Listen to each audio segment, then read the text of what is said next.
ও আল্লাহ, ইন্নী কুনতু মিনাজ জালিমিন, আমি জালিমিনদের খাতার মধ্যে নিজের নামটা উঠাইলাম, ওই জালিমিনদের অন্তর্ভুক্ত আমি হয়ে গেলাম। আমি জানি তুমি ছাড়া আমার মাবুদ কেউ নাই।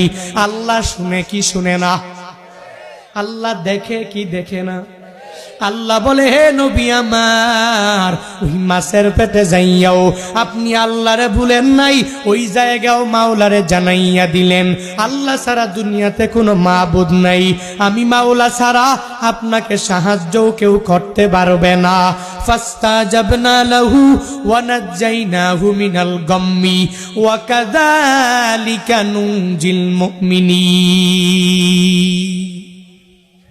আল্লাহ বলেন, হে নবী আমার, এত বড় বিপদের মধ্যে পড়িয়া, মুসিবতের মধ্যে আপনি পড়িয়া, আপনি যে সিজদায় পড়ে আমি মাওলার কাছে নিজের জালেম বললেন, আবার আমি মাওলা কি সবার থেকে বড় বলে জানায়া দিলেন, জান জান, এত বড় বিপদ থেকে আমি আল্লাহ স্মরণ করিয়া মাছের পেট থেকে আমি আল্লাহ আপনারই বাঁচাইয়া দিলাম।